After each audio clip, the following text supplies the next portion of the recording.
Dear students, तो आज हम जो टर्पिनॉइड करने स्टार्ट करने जा रहे हैं दैट इज जिंजिबेरिन। तो देख लेते हैं इसके कॉन्स्टिट्यूशन में और ये क्या है जिंजिबेरिन। तो the main source of zingiberene is the oil of ginger. Ginger माने अदरक, अदरक का जो तेल होगा वहां पर से इसका मेन सोर्स है, ठीक है। और ऑयल ऑफ जिंजर हमें कहाँ से मिलेगा? Oil of ginger obtained from rhizome of zingiberi officinalis. ये इसका प्लांट नेम है और consist predominantly of minus zingiberene, ठीक है। तो इस प्लांट से हमें ऑयल ऑफ जिंजर मिलता है और ऑयल ऑफ जिंजर में ये टर्पिनॉइड जो है वो प्रेजेंट होता है। अब देखते हैं इसका स्ट्रक्चर। देखिए इसका स्ट्रक्चर ना मैंने यहाँ पर बना रखा है। मतलब आप जब भी कोई टर्पिनॉइड या कोई भी नेचुरल प्रोडक्ट की कॉन्स्टिट्यूशन आएगा ना, तो सबसे पहले आप उसका ना एक स्ट्रक्चर बना दीजिएगा, नाम लिखा और उसके साथ में उसका स्ट्रक्चर। मैं एक्चुअली स्टार्टिंग में बनाना भूल गई। तो ये है उसका स्ट्रक्चर जिंजीबेरिन का, ठीक है। तो अब इसका स्ट्रक्चर हम पूरा कैसे इलुसिडेट करेंगे, कैसे हम इसका डिटर्मिनेशन करेंगे, वही सब हम देखेंगे। तो अब तक हम जैसे करते आए हैं बिल्कुल वैसे ही होगा। फर्स्ट पॉइंट वही मॉलिक्यूलर फार्मूला जो हमें एलिमेंटल एनालिसिस और मॉलिक्यूलर वेट डिटर्मिनेशन से मालूम पड़ा, वो है C15H24, ठीक। फिर है molecular formula of the compound indicates that it is a sesquiterpene hydrocarbon. देखो मैंने स्टार्टिंग में आपको काफी सारे टाइप्स ऑफ टर्पीन पढ़ाए थे। तो ये सेस्क्विटर्पीन है। कैसे मालूम पड़ा? क्योंकि इसमें कार्बन जो है 15 है, ठीक है। तो C10 वाले जो होते हैं वो मोनोटर्पिनॉइड्स होते हैं, फिर C15 वाले सेस्क्विटर्पिन टर्पीन होते हैं। तो ये सेस्क्विटर्पीन है। फिर है zingiberene on catalytic hydrogenation in the presence of platinum catalyst gives hexahydro derivative. ये क्या दे रहा है? हेक्सा हाइड्रो डेरिवेटिव, यानी कि ये 3 मोल्स ऑफ हाइड्रोजन को एक्सेप्ट कर रहा है। तो 3 मोल्स ऑफ हाइड्रोजन क्या करेंगे? 3 डबल बॉन्ड को हाइड्रोजनेट करेंगे, ठीक है। तभी वो हेक्सा हाइड्रो डेरिवेटिव हमें मिल पाएगा। तो 3 मोल्स ऑफ हाइड्रोजनेशन यहाँ पर यूज हो रहे हैं और फिर हमें हेक्सा हाइड्रो डेरिवेटिव मिल रहा है। इसी से हमें मालूम पड़ रहा है कि इसमें कहीं ना कहीं 3 डबल बॉन्ड जो है वो प्रेजेंट है। तो formation of hexahydro derivative shows the presence of 3 double bonds in zingiberene. तो ये डबल बॉन्ड कैसे प्रेजेंट है, कैसे हम देखते हैं, ये सब कुछ मैं अपने लास्ट वीडियोस में जितने भी हम कंपाउंड्स अभी तक करते आए हैं सब मैं बता चुकी हूँ। तो बेटा मैं बार बार ये इसको नहीं बताऊंगी। अब आपको पता होना चाहिए कि हमें डबल बॉन्ड्स कैसे पता चल जाते हैं, ठीक। तो since zingiberene contains 3 double bonds, the molecular formula of its fully saturated parent hydrocarbon should be C15H30। ये भी मैं आपको कई बार बता चुकी हूँ कि फुल्ली सैचुरेटेड पेरेंट हाइड्रोकार्बन में हमें बस इतना करना होता है, जितने डबल बॉन्ड्स हैं उनके लिए हमें एक डबल बॉन्ड है तो हमें 2 हाइड्रोजन मॉलिक्यूलर फॉर्मूला में ऐड कर देनी है। तो ये C15H24 था।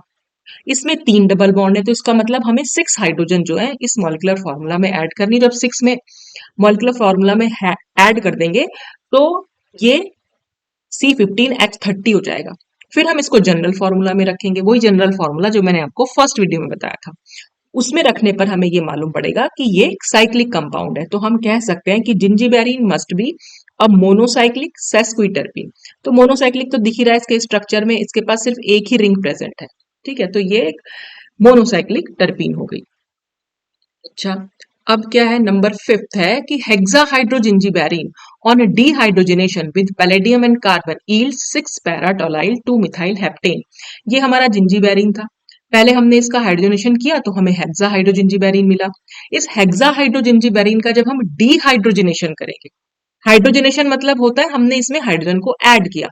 हेक्सा हाइड्रो का हमने क्या करा? डिहाइड्रोजनेशन, यानी इसमें से कुछ हाइड्रोजन को निकाल लिया। तो क्या मिला हमें? 6 पैराटोलाइल 2 मिथाइल हेप्टेन, और इसका स्ट्रक्चर हमें कुछ इस तरह का मिला। तो formation of this compound shows that zingiberene have the following carbon skeleton. ये बात मैं कई बार बता चुकी हूँ बेटा।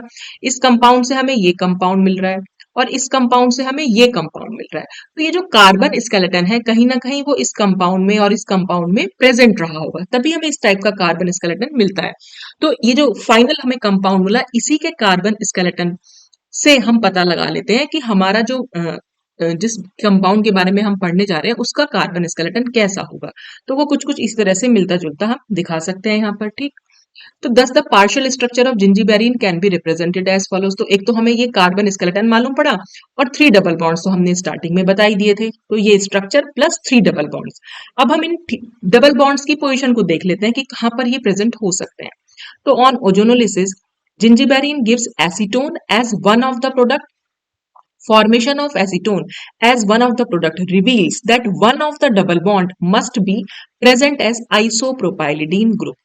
देखो ये चीज मैंने आपको कई बार बताई है कि अगर हमारे कंपाउंड में डबल बॉन्ड है और डबल बॉन्ड की पोजीशन हमें पता लगानी है या किस टाइप का डबल बॉन्ड है उससे किस टाइप के ग्रुप्स जुड़े हुए हैं वो पता लगाना है तो हम हमेशा ओजोनोलिसिस कराते हैं। ठीक, तो ओजोनोलिसिस कराने पर होता क्या है, जैसे सपोज हमारे पास ये कोई डबल बॉन्ड है, ठीक है। अगर जब हम इसकी ओजोनोलिसिस कराएंगे तो क्या होता है, ये बॉन्ड ऐसे ब्रेक होता है और इधर भी एक ऑक्सीजन लग जाती है और इधर भी एक ऑक्सीजन, मतलब इससे जो हमें कंपाउंड्स मिलेगा वो कुछ इस तरह से मिलेंगे, एक ये मिलेगा और दूसरा ये मिलेगा, ठीक है ना। तो ये कार्बोनिल कंपाउंड्स मिलते हैं हमेशा ओजोनोलिसिस पे, तो उसके हिसाब से हम पता लगा सकते हैं कि डबल बॉन्ड से हमारे कौन कौन से ग्रुप जुड़े हुए थे। इससे मिला हमें एसीटोन, एक प्रोडक्ट हमें वहां पर एसीटोन मिला। और एसीटोन अगर हमें मिला तो एसीटोन कब मिल सकता है, देखो एसीटोन की सिचुएशन, एसीटोन क्या होता है, अगर मैं इसके आगे ऑक्सीजन लगा दूं तो यही तो एसीटोन होता है। तो अगर ये मिला है तो इसका मतलब जो हमारा कंपाउंड रहा होगा जिसमें ये डबल बॉन्ड होगा, देखो ये चीज मैं बता दूं, जैसे हमें ये डबल बॉन्ड से हमें ये कार्बोनिल कंपाउंड मिले, इन कार्बोनिल कंपाउंड के बेसिस पर हम बता सकते हैं हमारा डबल बॉन्ड कैसा होगा। क्यों, हम क्या करेंगे, इन दोनों कंपाउंड को आमने सामने रखेंगे कुछ इस तरह से कि इनके डबल बॉन्ड एक दूसरे के सामने आए, और जब हम इन दोनों को जोड़ेंगे तो इन ऑक्सीजन को हम हटा देंगे और ये डबल बॉन्ड एक दूसरे से मिक्स कर देंगे ऐसे। तो इससे हमें डबल बॉन्ड से जुड़े हुए ग्रुप मालूम पड़ जाते हैं, तो बिल्कुल वही काम हमने यहाँ पर भी किया। तो इससे हमें ये मालूम पड़ा कि अगर हमें एसीटोन मिला है तो अगर हम इसकी ऑक्सीजन को हटा दें यहाँ से तो इसका मतलब हमारे कंपाउंड में कुछ इस टाइप का जो है ग्रुप जुड़ा हुआ है। तो इसी ये, और ये ग्रुप क्या है, ये है आइसोप्रोपाइलिडीन ग्रुप, जिससे एक कार्बन होगा, कार्बन से एक डबल बॉन्ड होगा और दो मिथाइल ग्रुप जुड़े हुए होंगे, ठीक है।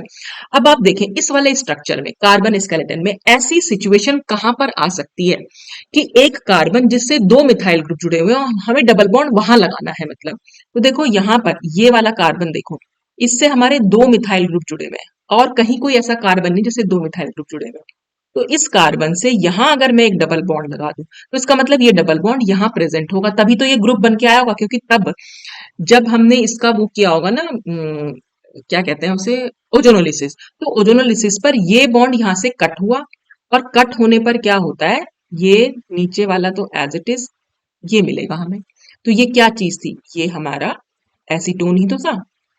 तो ये हमें एक प्रोडक्ट हमें ऐसा मिला, वो हमें कैसे मालूम पड़ा, ओजोनोलिसिस से हमें मालूम पड़ा, ठीक है। तो उस हमें ये आइसोप्रोपाइलिडीन ग्रुप जो है पता चल गया। तो हम क्या कर सकते हैं, अपने इस पार्शियल स्ट्रक्चर को, जिंजीबेरिन को हम बना सकते हैं, यहाँ पर हम डबल बॉन्ड बना देंगे, तो एक डबल बॉन्ड को तो हमें मालूम पड़ गया। अब इसमें प्लस टू डबल बॉन्ड्स और बचे हैं, उनका भी हम पता लगाएंगे। तो zingiberene on reduction with Na and alcohol forms dihydro जिंजीबेरिन।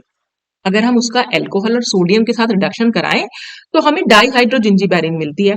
Formation of dihydrozingiberene shows that out of the three double bonds two double bonds are conjugated. उन तीनों डबल बॉन्ड में से जो जिंजीबेरिन में प्रेजेंट है उनमें से दो डबल बॉन्ड्स ऐसे हैं जो कॉन्जुगेशन में है। This is because Na and alcohol converts conjugated double bonds into isolated double bond. ये जो Na और अल्कोहल होता है ना, ये हमेशा कॉन्जुगेटेड डबल बॉन्ड को आइसोलेटेड डबल बॉन्ड में बदलता है। मतलब अगर हमारे पास एक कॉन्जुगेटेड डबल बॉन्ड का मतलब क्या है, ये डबल बॉन्ड फिर सिंगल बॉन्ड फिर डबल बॉन्ड, ठीक है। इसके आगे मैं फिर से बना दूं, अगर double bond single bond double bond single bond double bond, तो ये सब हमारे कॉन्जुगेटेड डबल बॉन्ड कहलाते हैं, ठीक।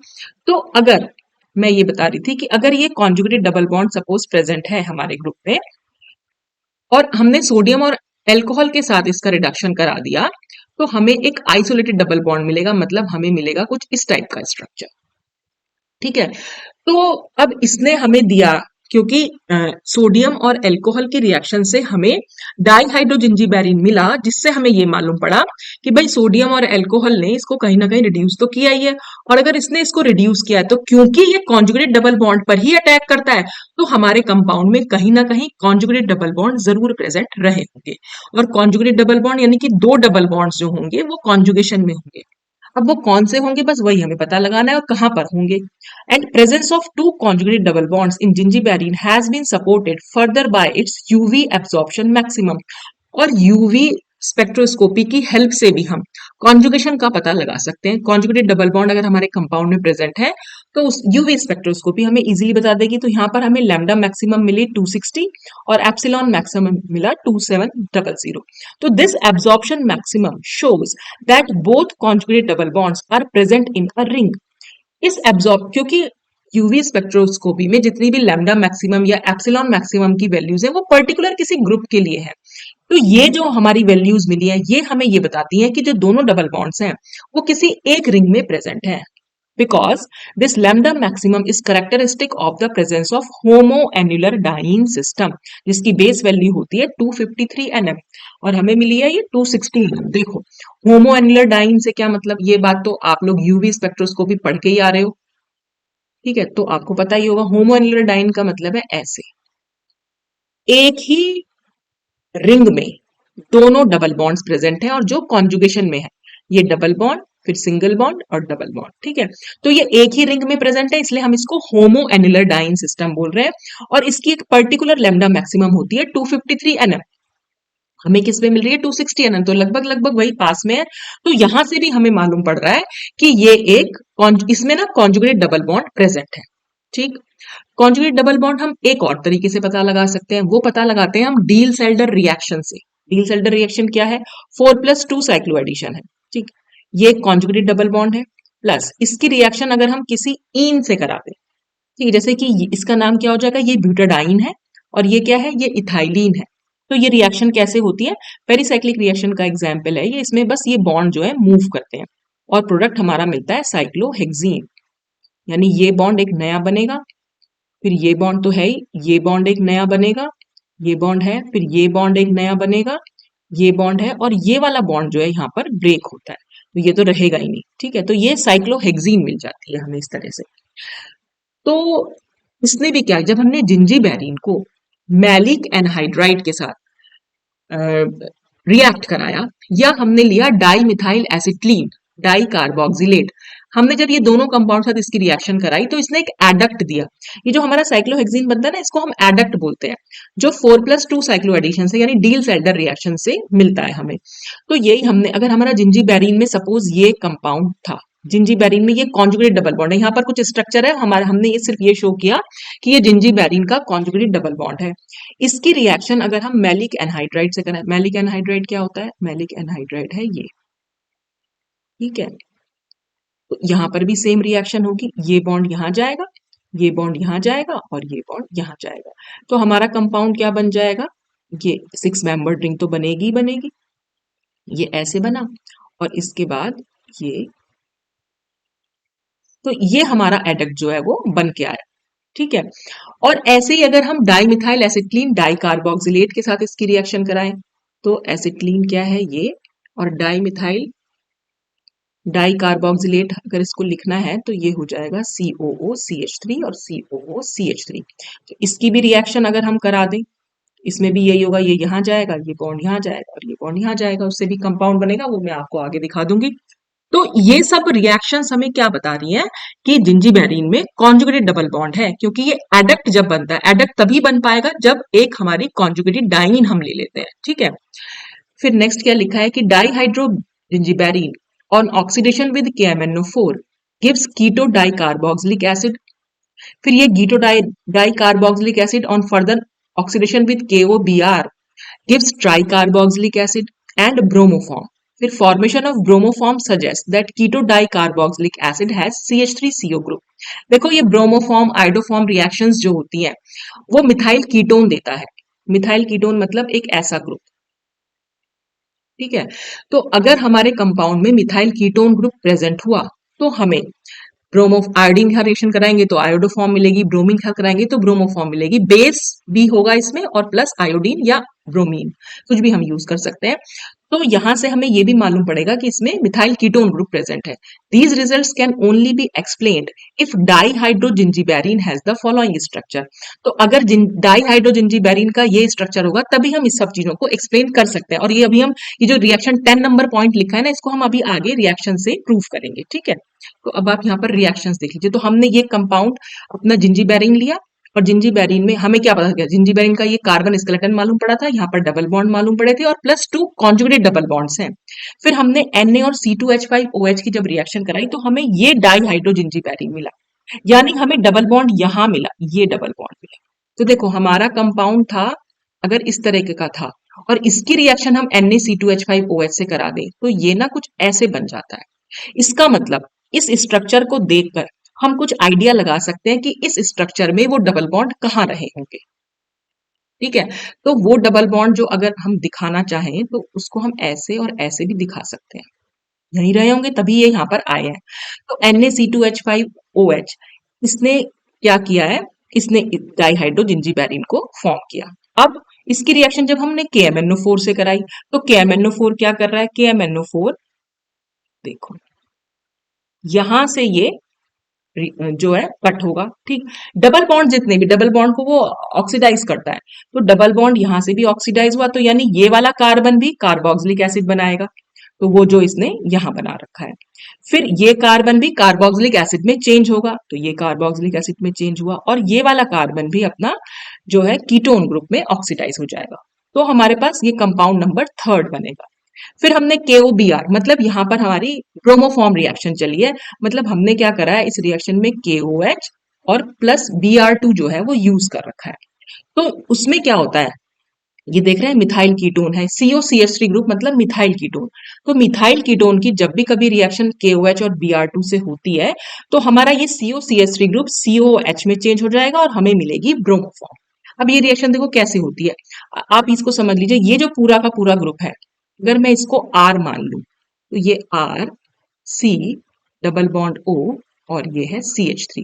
ठीक, रिएक्शन में हमने ले रखा है KOH और Br2। KOH क्या है, बेस, बेस को चाहिए एक एसिडिक प्रोटॉन, वो एसिडिक प्रोटॉन वो यहां से निकाल लेगा। एसिडिक प्रोटॉन में कई बार अपने वीडियोस में बता चुकी हूँ, कार्बोनिल ग्रुप से जुड़ा हुआ पहला कार्बन अल्फा कार्बन और अल्फा कार्बन से जुड़ी हुई जितनी भी हाइड्रोजन है वो सब एसिडिक होती है। अल्फा हाइड्रोजन अगर है कंपाउंड में तो वो एसिडिक होगी और वो इजिली रिमूव हो सकती है, तो यहां से एक H प्लस निकल जाएगा। H प्लस अगर निकलेगा तो क्या बनेगा, H प्लस मतलब प्रोटॉन। ठीक, और ये CH2 पर आया नेगेटिव चार्ज। ठीक, ये नेगेटिव चार्ज फिर डीलोकलाइज हो सकता है ऑक्सीजन पर, तो अब वो मैं नहीं दिखा रही हूँ। फिर आगे क्या होगा, हमने हमारे पास ब्रोमीन है कंपाउंड में, तो मैं ब्रोमीन को ऐसे लिखूंगी, ये नेगेटिव चार्ज इस ब्रोमीन को लेगा और ये जो ब्रोमाइड आयन है वो यहाँ से निकल जाएंगे। तो हमारा क्या कंपाउंड बनेगा, RC double bond O CH2Br। देखो इस वाले कंपाउंड में और इस वाले कंपाउंड में क्या डिफरेंस है, इसमें एक H की जगह एक Br आ गया है। सेम यही रिएक्शन फिर होगी, फिर से KOH आएगा, KOH बेस है, बेस को फिर से एसिडिक प्रोटॉन चाहिए, तो अभी जहां H2 लिखा हुआ है वो एक एसिडिक प्रोटॉन है, वो फिर निकलेगी तो C डबल बॉन्ड O और CH नेगेटिव चार्ज और ये Br तो है ही। फिर रिएक्शन फिर हमारी Br2 से होगी, फिर ये नेगेटिव चार्ज यहाँ अटैक करेगा, ये यहाँ चेंज हो जाएगा, तो अब की बार क्या होगा, CH Br2 हो जाएगा। फिर ये वाली दोबारा से KOH अटैक करेगा, फिर ये H निकलेगा। ये तब तक होगा जब तक ये CH3 ग्रुप जो है CBr3 ग्रुप में चेंज ना हो जाए। तो हमें फाइनली मिला RC डबल बॉन्ड O और CBr3 मिल जाएगा ना। अब जब ये CBr3 होगा फिर से KOH आया, अब देखो अब ये जो बेस है, बेस को फिर से एसिडिक प्रोटॉन चाहिए, लेकिन बेस के पास यहाँ पर तो कंपाउंड में अब एसिडिक प्रोटॉन खत्म हो गई। जब एसिडिक प्रोटॉन नहीं होती है तब हमारा बेस जो है एज अ न्यूक्लियोफाइल काम करता है, यानी इसमें से OH माइनस जो है वो अटैक करेंगे एज अ न्यूक्लियोफाइल, किस पर करेंगे, इलेक्ट्रोफिलिक कार्बन पर। तो हमने ऐसे बनाया, तो हमारा कंपाउंड क्या हो गया, R, ये O माइनस, यहाँ पर OH जुड़ गया है और ये है CBr3। ठीक, ये बॉन्ड यहाँ वापस आएगा और ये निकल जाएगा, ये बहुत अच्छा लीविंग ग्रुप है।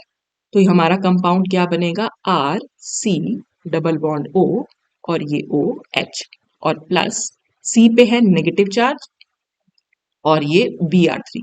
नेगेटिव चार्ज बहुत ज्यादा स्टेबलाइज रहेगा क्योंकि इससे 3 ब्रोमीन एटम जुड़े हुए हैं, ये नेगेटिव चार्ज को अपनी तरफ पुल करेंगे। ठीक है, तो ये बहुत अच्छा लीविंग ग्रुप हो गया। अब ये जब C माइनस Br3 ये क्या करेगा, इसको तो ना चार्ज खत्म करना है, ये यहां से इस H को निकालेगा। जब H को निकालेगा तो हमारे पास कार्बोक्सिलेट आयन बन जाएंगे O माइनस और ये क्या हो जाएगा, ये बन जाएगा CH Br3। ठीक, अब O माइनस को तो H प्लस कहीं से भी मिल जाएगा, सोल्यूशन में होगा, वो ले सकता है इसको। ठीक, तो यहाँ पर एसिड बन जाएगा, यानी R के साथ हमारा COOH ग्रुप हो जाएगा। तो मैंने क्या किया था, ये पूरा ग्रुप R माना था। COCH3 ग्रुप में देखो, इस वाले स्ट्रक्चर में, इस वाले में और इस वाले में, पहले वाले में क्या चेंज है, RCO तो ऐसा कैसे, CH3 की जगह हमने OH कर दीजिए, बस आप इसको H तो कहीं से भी ले लेगा, वर्कअप करा देंगे तो H मिल जाएगा। तो यानी पूरा ग्रुप COCH3 जो है वो COH में चेंज हुआ और निकलेगी ब्रोमो फॉर्म। ठीक, तो इस तरह से हमें ये मालूम, मतलब हमने इसको चेंज किया, मतलब हमारा कंपाउंड किस तरह से बना, मतलब फर्स्ट से जिंजीबेरिन से हमें पहले डाईहाइड्रोजिंजीबेरिन मिली, डाईहाइड्रोजिंजीबेरिन से हमें ये थर्ड कंपाउंड मिला और थर्ड से हमें ये फोर्थ कंपाउंड मिला। ठीक, तो ये कब हुआ, ये ऐसा क्यों हो रहा है, क्योंकि हमारा डाईहाइड्रोजिंजीबेरिन का स्ट्रक्चर ऐसा ही है। ठीक है, मतलब हमने इसको मान लिया कि अब क्योंकि हमें ये सब कंपाउंड्स मिले हैं, ट्राई कार्बोक्सिलिक एसिड भी मिला है, कंपाउंड नंबर थर्ड भी मिला है, इसकी हेल्प से हमने डाईहाइड्रोजिंजीबेरिन का स्ट्रक्चर निकाल लिया। ठीक है, अब the above result shows that the methyl group of the ring is present on the vinylic carbon of the conjugated system। तो यानी इससे हमें ये भी मालूम पड़ा कि ये जो हमारा मिथाइल ग्रुप है, देखो ये जो मिथाइल ग्रुप जुड़ा हुआ है ना, ये विनाइलिक कार्बन जुड़ा हुआ है। विनाइलिक कार्बन मतलब डबल बॉन्ड वाली जो कार्बन होती है, ये वाली, इस कार्बन को, ये दोनों ही विनाइलिक कार्बन है, तो ये विनाइलिक कार्बन से जुड़ा हुआ है, क्योंकि यहीं पर सारी रिएक्शंस भी हो रही, आगे भी हम प्रूव कर रहे हैं, जब सेकंड से थर्ड बन रहा है, थर्ड से फोर्थ बन रहा है, तो वो सब तभी तो हम एक्सप्लेन कर पा रहे हैं जब हमने CH3 को यहाँ पर अटैच किया हुआ है। ठीक है, तो इससे ये क्लियर हो रहा है कि हमारा डाईहाइड्रोजिंजीबेरिन क्या है, वो हमने यहाँ बना दिया। ठीक, फिर अब हम पता लगाएंगे वो दोनों कॉन्जुगेटेड डबल बॉन्ड्स कहाँ है रिंग में। ठीक, अभी तो हमने सिर्फ एक गेस किया है कि वो डबल बॉन्ड कहाँ है, लेकिन अब हम एग्जैक्टली पता लगाएंगे position of two conjugate double bonds. तो जो एडक्ट फिफ्थ है, एडक्ट फिफ्थ कैसे मिला, जिंजीबेरिन को जब हमने डाई मिथाइल, क्या लिया था हमने, ये डाई मिथाइल एसिटिलीन ली थी। ठीक है, तो इसके साथ जब हमने इसकी रिएक्शन कराई, यानी डील्स एल्डर रिएक्शन मिली, तो हमें एक एडक्ट मिला फिफ्थ नंबर। ठीक है, तो डील्स, ये थी हमारी डील्स एल्डर रिएक्शन। ठीक है, जिससे हमें एक एडक्ट मिला। अब इस एडक्ट को हमने क्या कराया, पायरोलिसिस कराई। पायरोलिसिस मतलब हमने इस एडक्ट को हीट कर दिया, और एडक्ट को हीट करने का मतलब है एडक्ट की हमने रिट्रोडील्स एल्डर रिएक्शन कराई। अब रिट्रोडील्स एल्डर क्या होती है, डील्स एल्डर की ठीक उल्टी रिएक्शन। मतलब कि अगर मैं डील्स एल्डर को ऐसे दिखाऊं, ये इससे ये बना, इससे ये बना, इससे ये बना, तो हमारे पास कंपाउंड ये बनता है साइक्लोहेक्सीन। ठीक है, और अगर मैं इसको फिर से हीट करा दूं तो रिट्रोडील्स एल्डर रिएक्शन हो जाएगी। मतलब ठीक, जो बॉन्ड जहां से आया वो बॉन्ड वापस वहीं जा सकता है। मतलब कि इसको मैं ऐसे दिखा दूंगी, इसको मैं ऐसे दिखा दूंगी, और इसको मैं ऐसे, तो इससे क्या बन जाएगा, वापस ये बन जाएगा। तो जब इस इन दोनों से कंपाउंड से एडक्ट बनता है, वो तो हमारी हो गई डील्स एल्डर रिएक्शन। और जब डील्स एल्डर एडक्ट से वापस वो दोनों कंपोनेंट्स मिलते हैं, तो वो हमारी होती है रिट्रोडील्स एल्डर। रिट्रोडील्स एल्डर में एक चीज है, वापस से हमें सेम कंपाउंड भी मिल सकता है, और कभी कई बार हमें नया कंपाउंड भी मिल जाता है। ठीक है, तो रिट्रोडील्स एल्डर रिएक्शन की काफी जो है एप्लीकेशंस है बहुत अच्छी, इससे अगर हमें डिफरेंट डिफरेंट प्रोडक्ट्स भी बनाने तो हम बना सकते हैं। ठीक है, बट मिलते ही है मतलब हमें। तो जब हमने इस एडक्ट की रिट्रोडील्स एल्डर रिएक्शन कराई, तो हमें दो डिफरेंट प्रोडक्ट मिले। अब देखें वो क्या मिले, वो हमें मिले ये सिक्स्थ और ये सेवंथ, ये आपके सामने है। ठीक है, तो ये हमें रिट्रोडील्स एल्डर से मिला, मतलब वापस हमें ये मिलना चाहिए था, मिल सकता है मतलब, लेकिन हमने एक नया प्रोडक्ट यहाँ देखा जो हमें मिला। अब इन स्ट्रक्चर के बेसिस पर ये सिक्स्थ और सेवंथ, ये स्ट्रक्चर तो हमें पता थे, मतलब ये हमें, इनसे हमें क्या मिला, 1,6 डाइमिथाइल 3,6 ऑक्टेडाइन, नाम यहाँ लिखे हुए हैं, मैं सिक्स्थ और सेवंथ ही बोल रही हूँ। ठीक है, और ये सेवंथ, इनके स्ट्रक्चर तो हमें पहले से ही पता थे कि भाई ये वाले कंपाउंड अगर मिल रहा है हमें, तो वो कंपाउंड का हम पता लगा सकते हैं with the help of spectroscopy. तो ये कंपाउंड के स्ट्रक्चर तो हमें पता थे, इसलिए मैंने यहाँ बना भी दिए। अब इसकी हेल्प से हम सबसे पहले एडक्ट का पता लगाएंगे। कैसे पता लगाएंगे, एडक्ट की हमने रिट्रोडील्स एल्डर रिएक्शन कराई, तो हमें ये दोनों प्रोडक्ट मिले। इन दोनों प्रोडक्ट का अगर हम डील्स एल्डर करा दें तो हमें ये एडक्ट मिल जाएगा। ठीक है, और एडक्ट का फिर से हम रिट्रोडील्स करा देंगे, तो फिर हमें ये तो कंपाउंड हमें मालूम ही है, जिंजीबेरिन का स्ट्रक्चर यहाँ पर मालूम हो जाएगा। ठीक, तो सबसे पहले हम क्या कर रहे हैं, सिक्स्थ और सेवंथ की डील्स एल्डर रिएक्शन करा के देखते हैं।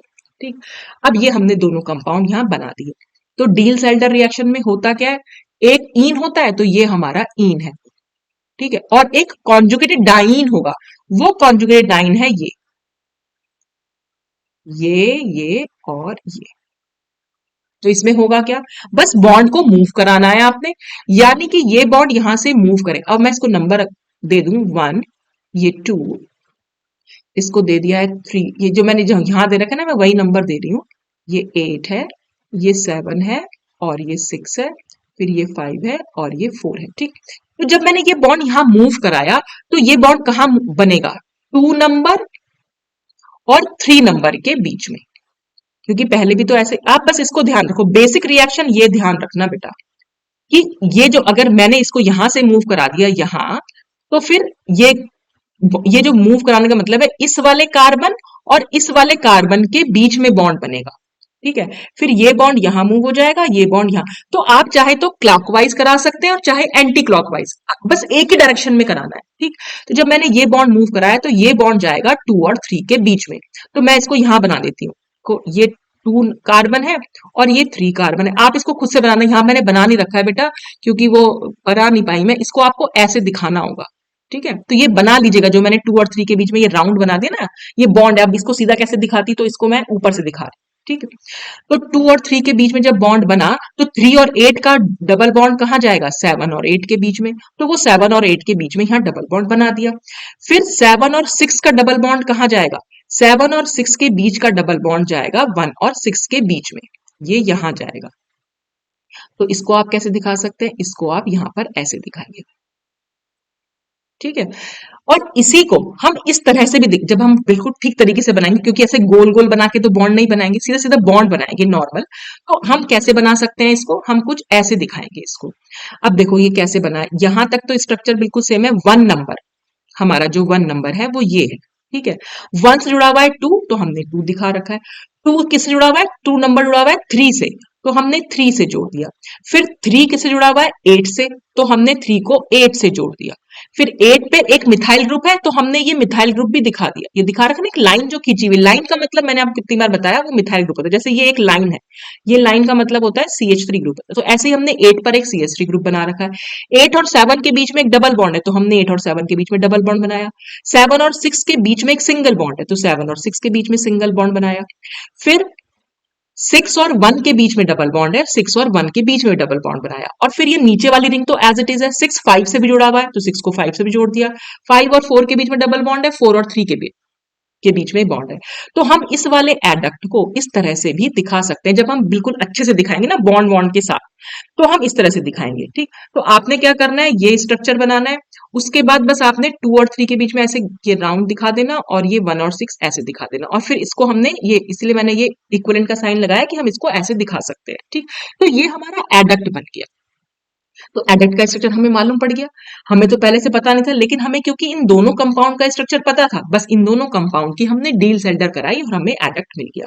अब इसी एडक्ट का हम क्या करेंगे, रिट्रोडील्स करा देंगे। क्यों, क्योंकि इन्हीं जिंजीबेरिन और इस वाले कंपाउंड के साथ जब हमने डील सेल्टर कराई थी तभी तो हमें एडक्ट मिला था। तो एडक्ट का हम रिट्रोडील्स करा सकते हैं, और एडक्ट का रिट्रोडील्स कराएंगे तो कैसे होगा, फिर से मैं एक बार नंबरिंग कर देती हूँ। ये 1 था, ये 2 था, ये 3 था, यहाँ पर 8 था, ये 7 था, ये 6, ये 5 और ये 4।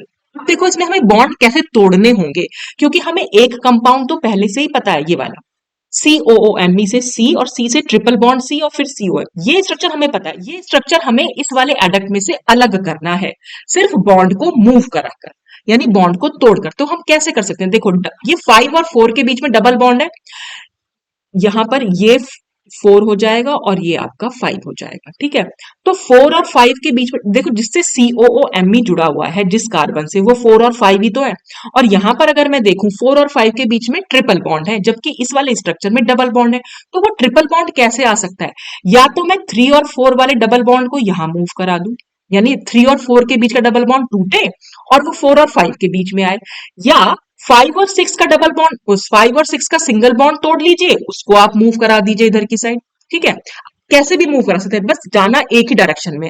तो सपोज मैंने 3 और 4 के बीच का बॉन्ड तोड़ा, तो 3 और 4 के बीच का बॉन्ड टूटेगा, मतलब मूव करेगा, वो गया इधर की साइड, यानी 4 और 5 के बीच में। फिर 5 और 6 का बॉन्ड मूव करेगा किसके बीच में, 6 और 7 के बीच में। फिर 7 और 8 का बॉन्ड मूव करेगा 3 और 8 के बीच में। तो बेटा इसको कैसे आप, मैं कैसे तोड़ रही हूँ ये चीज बेटा बस इसी से ध्यान रखना, बस ये बेस है, ये बेसिक ध्यान रखना कि ये कैसे बना है हमारा कंपाउंड, और फिर आप इसको तोड़ना चाहते हैं, इस वाले स्ट्रक्चर की फॉर्म में लाना चाहते हैं। भाई क्या करना पड़ेगा, अगर मैंने यहां से शुरू कर लिया तो भाई ये बॉन्ड यहां मूव कराऊंगी, ये बॉन्ड यहां मूव कराऊंगी और ये बॉन्ड यहां मूव कराऊंगी, तो बन जाएगा ये वाला स्ट्रक्चर। तो बस हमारे पास जब एक कंपाउंड बचा हुआ है, पता है हमें पहले से, तो बस हमें अपने बॉन्ड्स को मूव कराना है। तो अब देखो इससे क्या होगा, ये आप बना, जो एरो मैंने बनाया है बेटा, ये आप एरो खुद से बना लीजिएगा। तो 3 और 4 के बीच में अब कोई बॉन्ड नहीं रहेगा। देखो हमने, मैं फिर से नाम इनके नंबरिंग कर दूं, अगर ये 1, ये 2 और ये 3, ठीक है।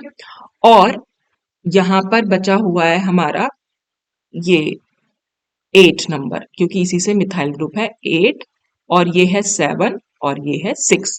तो इससे 4 और 5 अलग हो चुके हैं। क्यों? क्योंकि देखो 3 और 4 के बीच का बॉन्ड टूट गया है और 4 और 5 के बीच में ट्रिपल बॉन्ड आ गया है, तो हमने 4 और 5 के बीच में ट्रिपल बॉन्ड बनाया। और देखो 5 और 6 के बीच का बॉन्ड भी तोड़ा है, क्योंकि मैंने इस बॉन्ड को ऐसे मूव कराया है। वो बॉन्ड कहाँ मूव गया, 6 और 7 के बीच में डबल बॉन्ड बनेगा, तो देखो 6 और 7 के बीच में डबल बॉन्ड बना है। फिर 7 और 8 के बीच का डबल बॉन्ड गायब हुआ, वो कहाँ गया, 3 और 8 के बीच में गया, तो ये 3 और 8 के बीच में ही मैंने बना दिया। तो जो ये वाला स्ट्रक्चर, अब मैं इसको एक बार रब करती हूँ, देखो तो इसमें से मैंने ये वाला पोर्शन जो है अलग कर दिया, बस। अब जो बचा वो ये सब बचा हुआ है आपके पास। तो देख रहे हैं ये 8 नंबर है और ये 7 नंबर है, यहाँ 3 नंबर है और ये 6 नंबर है, ठीक है। तो हमारे पास ये 8 नंबर है, ये 7 है, ये 6 है और ये हमारा 3 है। और 8 नंबर से देख रहे हैं आप एक लाइन खींची हुई, यानी मिथाइल ग्रुप है, तो वही मिथाइल ग्रुप मैंने यहाँ बता रखा है। तो इससे हमें क्या हेल्प मिली, हमें जिंजीबेरिन का स्ट्रक्चर मालूम पड़ गया, ठीक। तो हमारे पास ये स्ट्रक्चर आया। अब एक बार हमारे पास स्ट्रक्चर आ गया, फिर फाइनली हम उससे कैसे स्ट्रक्चर को प्रूव करते हैं, अपनी सिंथेसिस से। तो सिंथेसिस हमने क्या कराई, हमने ये कंपाउंड लिया। अब ये कंपाउंड क्या हो गया, ये है 6 मिथाइल 5 हेप्टीन 2 ओन। इसका नाम लिख लीजिएगा बेटा, मैंने लिख, यहाँ जगह नहीं थी इसलिए मैंने नहीं लिखा। 6 मिथाइल, देखो इसकी नंबरिंग कैसे करेंगे, 1 2 3 4 5 6 7, 7 नंबर है, इसका मतलब हैप्ट। और एक डबल बॉन्ड है इस रिंग में, इसलिए हैप्टीन। और 2 नंबर पे ओन है, तो इसलिए हैप्टिनोन। तो हैप्टीन 2 ओन लिख सकते हैं। और हेप्ट का भी, हैप्टीन का भी छोटा नंबर लिखते हैं, तो 5 हैप्टीन 2 ओन हो गया। और 6 नंबर पर एक मिथाइल ग्रुप जुड़ा हुआ है, तो 6 मिथाइल हेप्टीन, मतलब 5 हेप्टीन या हेप्ट 5 लिख सकते हैं, कैसे भी लिख लीजिए, और 2 ओन हो जाएगा, ठीक है। और इसका नाम क्या हो जाएगा, ये है पैरा एनिसाइल मैग्नीशियम ब्रोमाइड, ठीक है। पैरा पोजीशन पर, ये दोनों एक दूसरे से पैरा पोजीशन पर है, ये ग्रुप एनिसाइल ग्रुप होता है, पैरा एनिसाइल मैग्नीशियम ब्रोमाइड, ठीक। तो ये तो हो गए कंपाउंड के नाम। अब इनके बीच में रिएक्शन होनी है, कैसे होगी, देखो ये हमारा क्या है, ये है हमारा ग्रिग्नार्ड रिएजेंट। आप इस पूरे को आर समझ लीजिए, तो आर एमजीबीआर की रिएक्शन है ये। आर एमजीबीआर में क्या होता है, आर पर नेगेटिव चार्ज होता है, एमजी पर पॉजिटिव। अगर ये नेगेटिव चार्ज है, ये कहां पर अटैक करेगा, जब भी कहीं कार्बोनिल ग्रुप आपको दिखाई दे, ये आर नेगेटिव उसी पर अटैक करेगा, यानी ये इस पर अटैक करेगा, ये जाएगा ऐसे। ओ पे आएगा माइनस चार्ज, इस माइनस चार्ज से ये एमजीबीआर जो है जुड़ जाएगा, ये एमजीबीआर जुड़ गया, और ये आर जो है यहां पर जुड़ा। और फिर फाइनली क्या होगा, हम हाइड्रोलिसिस कराएंगे और हाइड्रोलिसिस के बाद ये OMGBr OH ग्रुप में चेंज हो जाएगा। यानी इस वाले कार्बन से, जो कार्बोनिल कार्बन है, उससे तो आपको ये पूरा ग्रुप जोड़ना है और इस O को OH में चेंज कर देना है। तो बस यही तो कर रखा है हमने यहाँ पर, इस वाले कार्बन से ये पूरा ग्रुप हमने जोड़ दिया, MGBr तो हटेगा यहाँ से, और वो जो डबल बॉन्ड O था वो OH बन जाएगा। आई होप कि आपको समझ में आए। ग्रिग्नार्ड रिएजेंट की रिएक्शन तो बहुत इजी होती है, मैंने कई बार बताई हुई है पहले। तो इस तरह से हम इसको बना सकते हैं, ठीक। अब इस कंपाउंड को हम कर रहे हैं हीट, तो हीट करने पर क्या हो रहा है, ये मैंने रख किया। अब देखो इस कंपाउंड से इस कंपाउंड में कहा चेंज आया, बस आपको ये देखना है बेटा चेंज कहां पर आया। जहां पर चेंज आया फिर अपने आप से दिमाग लगाना है कि आखिर हुआ क्या होगा। देखो यहाँ पर OH था, इस कार्बन पर कोई OH नहीं है, ठीक।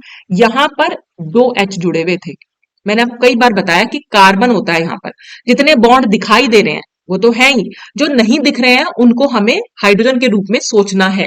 तो कार्बन के 4 बॉन्ड होते हैं, तो 2 बॉन्ड दिखाई दे रहे हैं, इसका मतलब बाकी दोनों हाइड्रोजन ही होंगे, ठीक है। तो यहां पर अगर मैं देखूं, यहां पर एक H है, यानी एक H गायब हो गया और एक OH, और हो सकता है वाटर निकल गया हीट करने पर, नॉर्मली डिहाइड्रेशन हो भी जाता है, तो यहां से H निकलेगा और यहां से OH निकलेगा, तो H और OH, और वो कैसे निकले होंगे, देखो इस H को मैं ये ऐसे मूव करा दूं और ये ऐसे निकल सकता है, ठीक है, यानी यहाँ पर डबल बॉन्ड आ जाएगा, तो ये डबल बॉन्ड आ गया, तो एक H निकल गया और एक OH, ठीक। फिर से हमारे पास क्या कंपाउंड आ गया, हमने NaC2H5 अमोनिया, यानी कि हमारा हुआ बर्च रिडक्शन।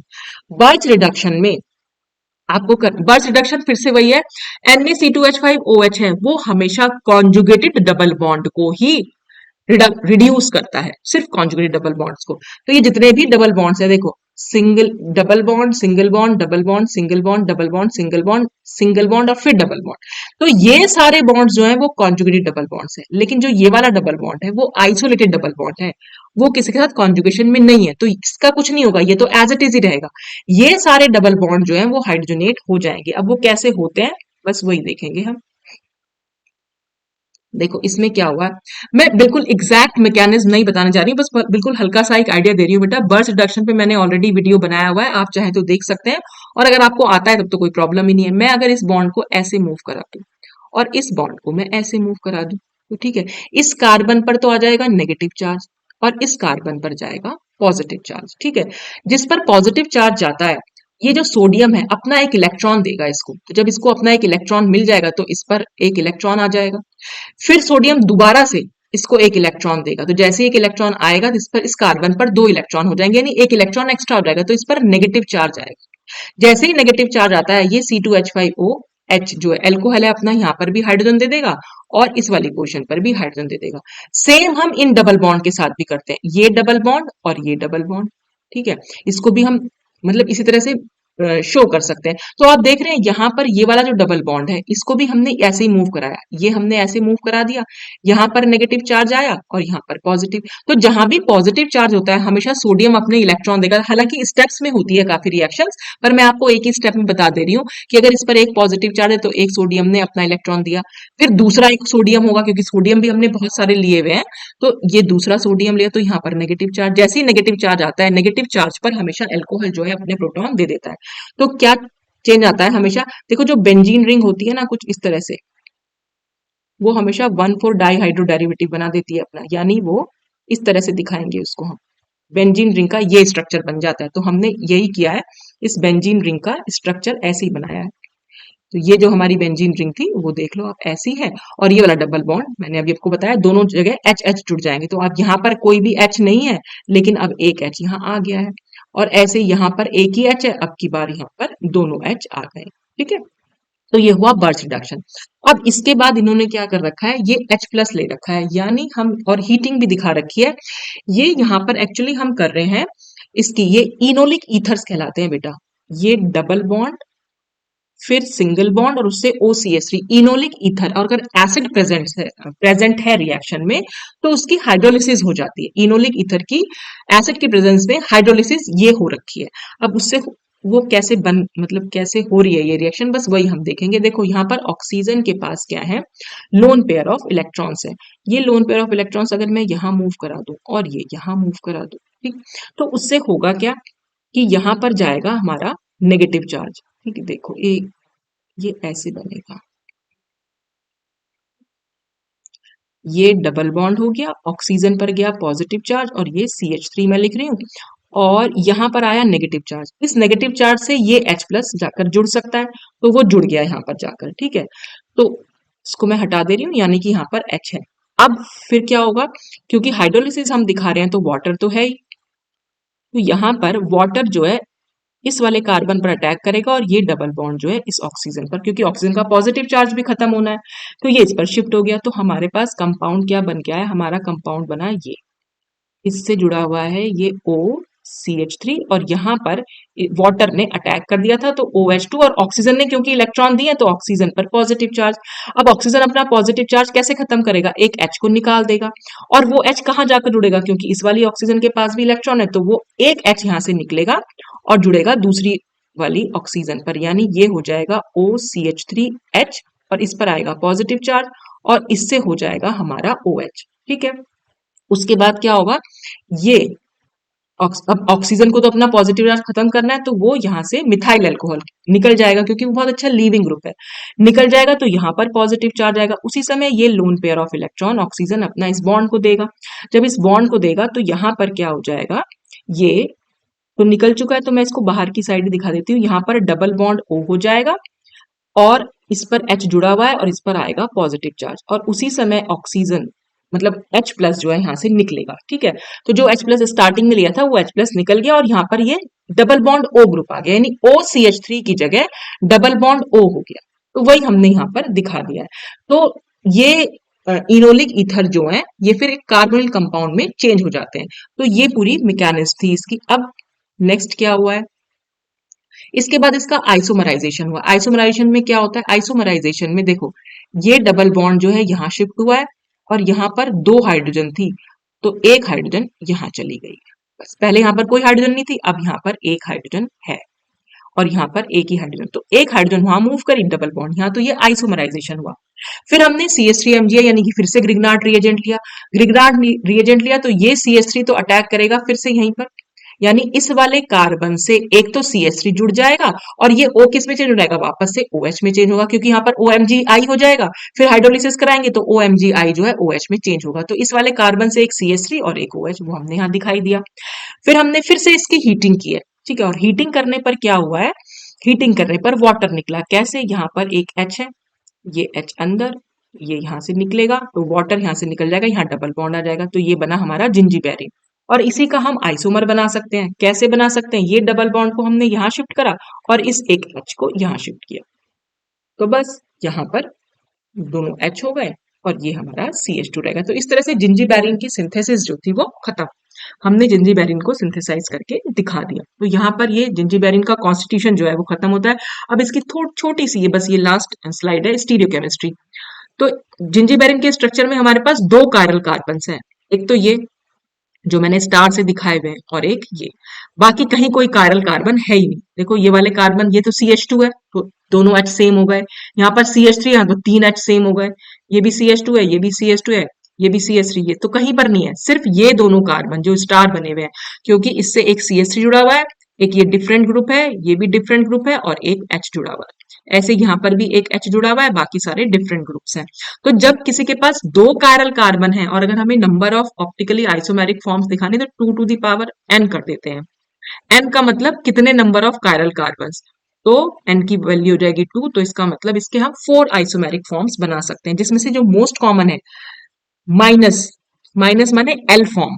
ठीक है, एल फॉर्म जो है जिंजीबेरिन की वो मोस्ट कॉमन है, तो उसी का स्ट्रक्चर यहाँ पे बना रखा है। तो वो स्ट्रक्चर आप थोड़ा सा याद भी कर सकते हैं कि इस तरह से यहाँ पर हम इसको दिखा सकते हैं। तो ये थोड़ा सा छोटी सी स्टीरियोकेमिस्ट्री थी, ज्यादा कुछ था नहीं इसमें बताने के लिए। तो आज आपका यहाँ पर जिंजीबेरिन जो है वो खत्म होता है।